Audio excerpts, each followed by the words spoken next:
is your name? Tiffany. What is your last name, Tiffany? Cummins. Okay, put it all together. Tiffany Cummins. Okay, and what rank are you? I'm Lance Corporal. Okay, and what is your job title? I'm 2111, an armor. Okay, and what unit are you with? I'm with CLB2 maintenance. Okay, and where's that station out of? That's Camp Lejeune And in North Carolina. Okay, and where are you from originally? I'm from Connersville, Indiana. Okay, so tell me how you decided to join the Marine Corps. Well, I had a lot of family in the military, and the biggest influence was my mom. She was in the Army, so I had to be rebellious to join the Marine Corps. Okay. It's a good opportunity to get out of town. Okay. All right. Now, how did you decide to go armor? My recruiter screwed me. Really? Really. Wow. What did you intend to enlist as? I was going to go in as aviatronics, and then I ended up, they gave me the wrong MOS, and it was a combat MOS, and I couldn't have it, so they made me an armor instead. Messed up. Now, are you going to re-enlist? Are you thinking about it? I'm thinking about it. Okay. What are the pros and cons of re-enlisting to not re-enlisting? For you? For me, I really just want to be settled in one place for more than a few months at a time. But I really want to go to school, so I'll probably re-enlist to go to school, if anything, would be my main reason. Okay. Now, will you stay in as an armor, or will you want to lap move to aviatronics? Or? Probably stay in armor. Okay. All right. Now, what do you want to do in school? Any idea what you want to major in? Or? Psychology. Okay. I want to be a teacher. Like, what grade? Probably grade school. Okay. All right. Now, what deployment is this for you? That's my first. First deployment. Okay. So, now, when did you first, when did you step on the yellow footprints at Paris Island? July 25th, 2005. Okay. All right. And what was going through your head at that moment? Oh, shit. I was watching the bus pull away, and I was going, come back, come back. Nice. Okay. Obviously, you know, people say it's the toughest, you know. What was the toughest part of boot camp for you? Being homesick. Who'd you miss the most? My mom. Did you guys write each other a lot? Yeah. She wrote me a lot. Okay. Let's see. Kind of winging it here, because some of these questions I don't have written down. Normally I wouldn't ask like all that stuff, but since it's a documentary, you know, they might want to know. Let's see. I did have a good question. Hold on. I'm thinking. Oh, first deployment. Okay, so,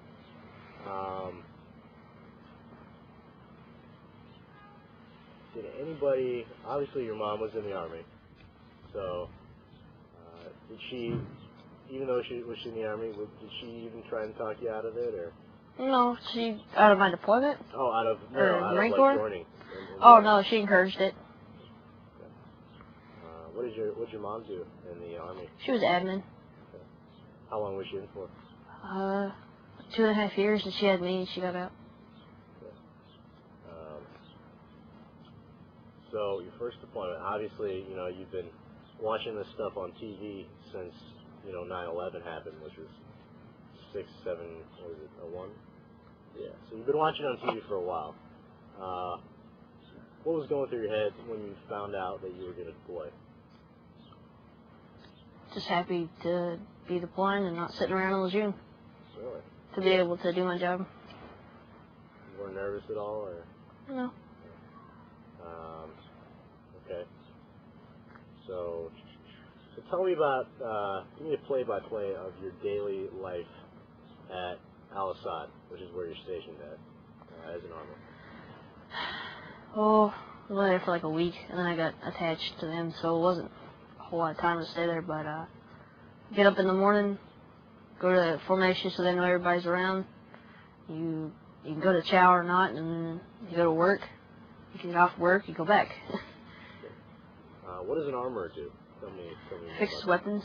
Well, it's a third shop armory. They fix all the weapons. And the second shop does most of the issuing and all the paperwork for the armory. that. Okay. Obviously, so you fix all the weapons. Is that your... That's what the third shop's supposed to do, yeah. Okay. And that's something they taught you in school? Yeah. Had you ever tinkered around with weapons before? Somewhat back home, yeah, a little bit. With your mom, or? No, Like just... with my dad and stuff, Okay. family. Okay, cool. Now, how did you get involved with the Lioness Program? I was voluntold.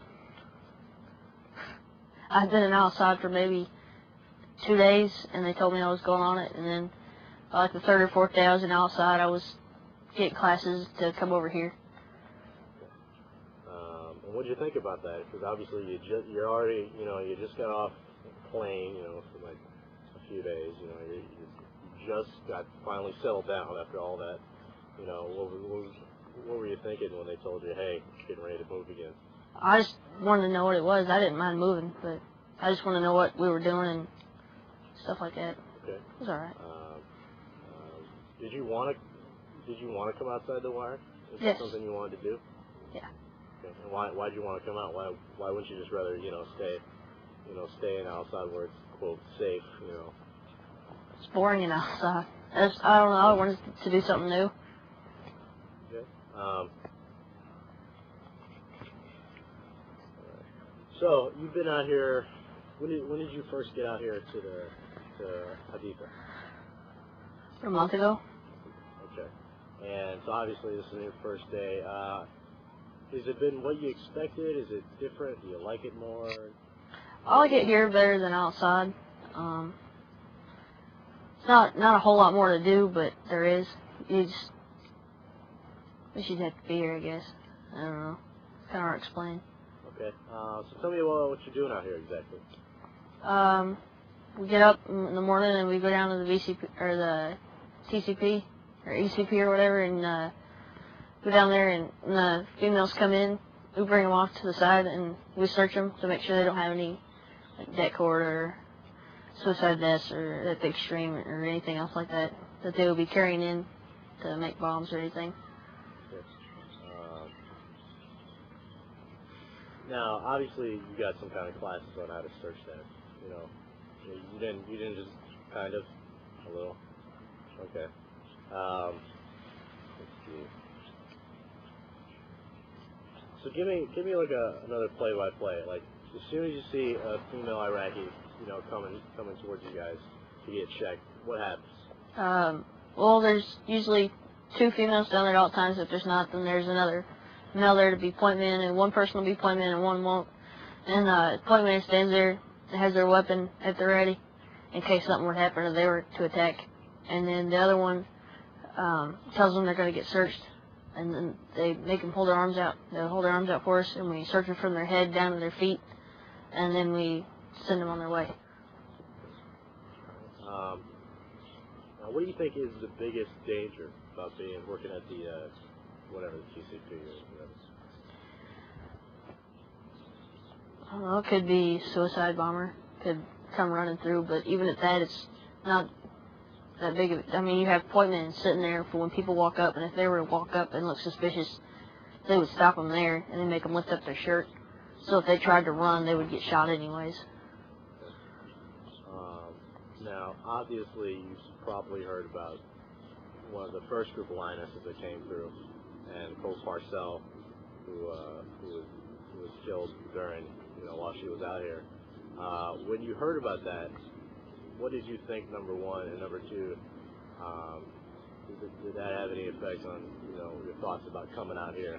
Oh, I heard about it when I was out here, on our way out here, and I believe it was preventable, and it has influenced the way things are run around here a lot more, because they're a lot more cautious about what we do, about being in a combat environment.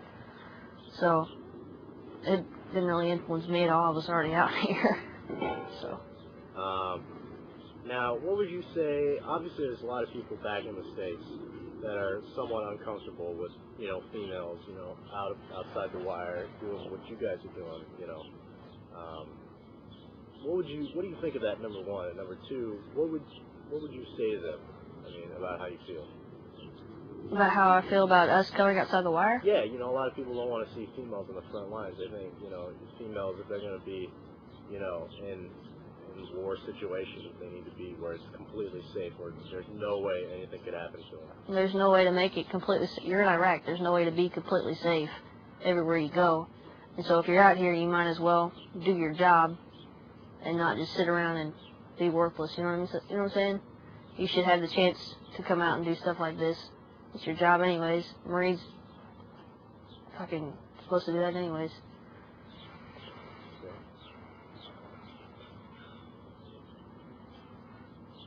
Now, how did you tell your mom that you were coming outside the wire? Did you have a chance to first? Because I know you said you just got there and then bam. Well, I lied to her. I was like, yeah, I'm in outside. I was out here. I was like, I'm completely safe, Mom. There is no way I'm going to get hurt. I'm at Medita. I'm like, yeah, completely lied to you. She found out later through friends of mine. She was all mad. She'll get over it. Have you talked to her since she found out? Yeah. What'd she say to you? I'm grounded. She said she's gonna beat my ass when I get home for volunteering or just wanting to. So she told me I had to stay in a room and not go outside and be safe all the time. Yeah, she's still your mom, even she's thousands and thousands of miles away. Yeah. Let's see. So, what purpose specifically do you guys serve here? Like, if there were no females at that TCP, what kind of things could happen as far as that thing? Yeah. They could walk right in with whatever they wanted, pretty much. They could hide things under their dresses or under their fucking gowns or whatever you call them, and they could walk in. They could walk in with vests. Men, they've had reports, not here, I don't believe, but men dressing up as women so they don't get searched and walking in with things. So it could be a lot more dangerous on the fob if they didn't get checked. And don't the men are allowed to use like the metal detector, right? They have them, but they don't really use them. Okay. Well, I mean, like if you guys weren't there and. Oh, I'm sure they could. Okay. Let's see. So here's the question. If you were given the opportunity to come out here again, would you do it? Yes. Why? Because I don't want to be outside. It's a good opportunity. I like being out here. Okay. I mean, other than it's just not as boring. Is there anything else specifically? It makes you feel like you're actually making a difference instead of just sitting back sort of in the rear, you know what I'm saying? Like you actually feel like you're out here seeing what's going on instead of just hearing about it. Okay. Is there anything else that you'd like to add that you think you haven't had a chance to say, or anything you want anybody to know about this program or what you guys are doing out here? Or? I think it's a good program, and the way it's being run now is fine. I mean, it's working out. It should be kept going.